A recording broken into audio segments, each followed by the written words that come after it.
할렐루야. 네, 인사합시다. 옆 사람 환영합니다. 축복합니다. 네, 오늘 이렇게 저희 교회 처음 오셔서 예배 드리신 분들도 있고, 또 이렇게 자녀 집에 명절을 쇠러 오신 분도 뭐라고 그래요? 역기선.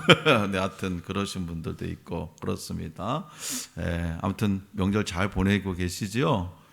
네, 저는 새벽에 사랑하는 저하고 이제 같이 동역했던 분이 천국에 가셨다는 소식을 들었어요. 네, 천국에 가셨다는 소식을 들어서 인간적으로 마음이 참 아프고 서운한 게 있는데, 저 하늘에는 고통이 없고 슬픔이 없고 눈물이 없는 곳이라서 이 땅에 사시면서 너무나 이 암투병 하시면서 힘드셨거든요. 그래서 제가 잠깐이라도 축복의 기도를 드렸습니다. 예배 끝나면 제가 이제 문상을 가려고 하고 있습니다. 아무튼 여러분들은 이 명절날에 어떤 이야기들, 어떤 소식들을 나누면서 지내셨는지 모르겠습니다. 저희 이번 명절은 저에게 있어서 정말 기쁨의 소식도 있었고, 이렇게 또 슬픔의 소식도 있습니다. 인생이 다 그런 것 같습니다. 결혼식이 끝나고 며칠이 지난 어느 날 시아주버니가 신혼집으로 전화를 했어요. 새색 씨가 갑자기 받은 전화인지라 공손히 인사한다는 것이 안녕하세요 아주머니? 아니 오라버니? 아니 이게 아닌데 하면서도 그 시아주버님이라는 말이 도통 떠오르지 않는 거예요. 그래서 에라 모르겠다 씩씩한 목소리로 전화통을 붙잡고 고개까지 숙여가면서 새색 씨가 다시 인사했습니다. 안녕하십니까 형님. 그때 전화기 너머에서 들려오는 묵직한 한 말씀, 형님이 아니라 시아주버님이요. 어느 주일 예배 설교 시간에 열변을 토하며 설교하던 목사님이 어찌나 막 성령 충만했는지 갑자기 목소리에 힘주어 믿습니까 여보?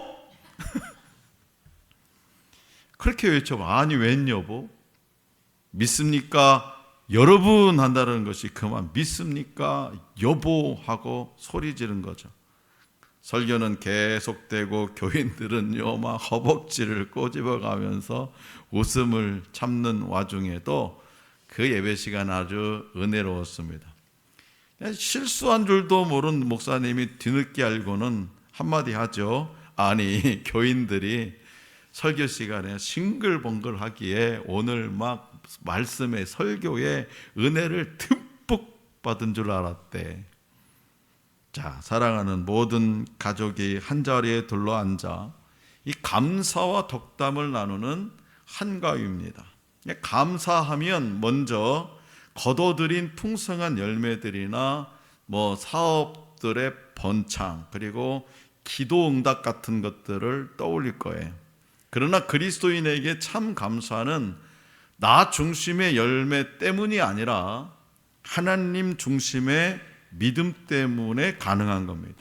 그러니까 믿음은 열매의 유무나 상황에 관계없이, 열매가 탐스럽게 열었느냐 아니면 그냥 태풍에 다 떨어져 나갔느냐 그런 거 상관없이 범사에 감사하게 하는 능력이 있기 때문에 그렇습니다. 자, 그렇다면 범사에 감사할 수 있는 영적 비결은 뭐냐? 오늘 우리에게 주신 본문 말씀을 통해 들려주시는 하나님의 음성에 귀를 기울여 볼 수 있기를 원합니다. 먼저 하나님은 도우시는 분임을 고백하는 것이 범사에 감사할 수 있는 영적인 비결이다라고 말씀하세요. 본문 말씀 16절이에요. 우리 다 같이 다시 한번 받들어 읽겠습니다. 16절 시작. 누가 나를 위하여 일어나서 행악자들을 치며 누가 나를 위하여 일어나서 악행하는 자들을 칠까? 시편 기자는 여기서 두 가지 수사 의문문을 통해서 여호와를 향해 가지고 있는 신뢰를 표현합니다.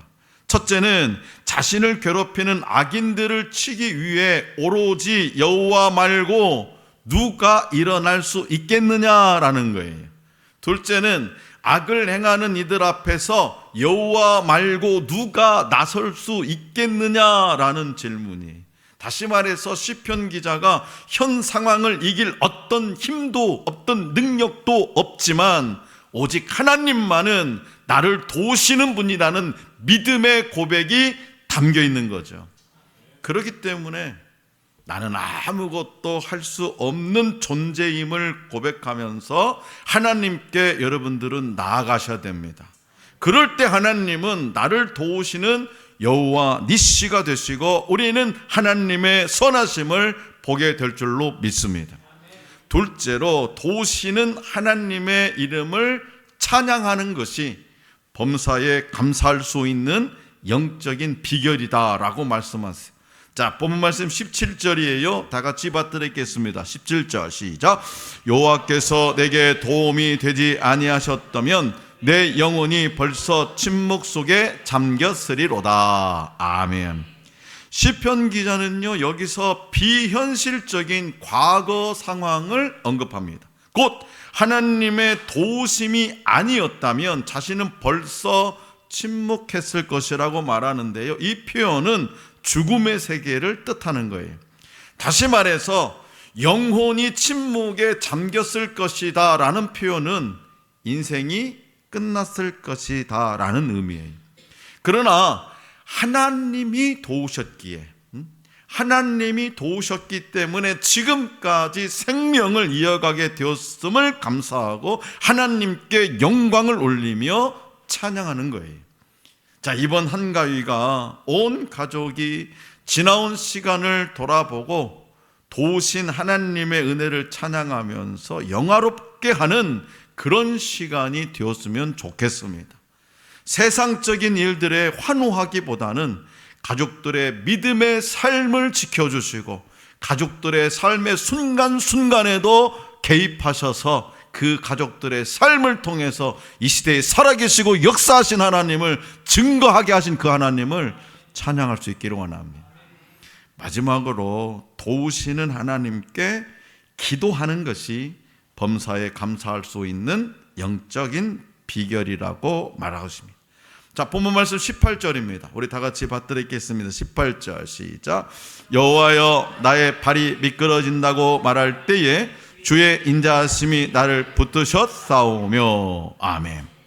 여기서 시편 기자는 내 발이 미끄러진다라고, 내 발이 미끄러진다라고 절박하게 부르짖을 때 하나님이 그를 도우시고 구원해 주셨음을 고백하고 있습니다. 그래서 이 시인이 미끄러진 웅덩이 끝에는 다시 나올 수 없는 죽음이 도사리고 있었던 거죠. 그 낭떠러지 곁에서 미끄러져 틀림없이 죽음에 빠지는 순간 구원의 손길이 그를 붙들었다라고 고백합니다. 다시 말해서 하나님은 인생이 넘어지려 하는 절박한 순간 기도하는 자를 붙잡아 안전하게 지키신다는 말씀입니다. 또한 본문 말씀 19절에서 시편 기자는 자신의 마음에 근심이 많을 때에도 근심, 걱정, 염려, 불안, 초조 그런 것들이 많을 때에도 그에게 있어서 유일한 도움이요 위로는 바로 하나님으로부터 나온다고 고백하고 있습니다. 근심이 많을 때에도 이 하나님의 위로로 인해서 영혼이 기쁨을 얻는 까닭은 하나님의 특별한 은혜가 그 극심을 극복하게 한다는 의미로 이해해도 무리는 없습니다.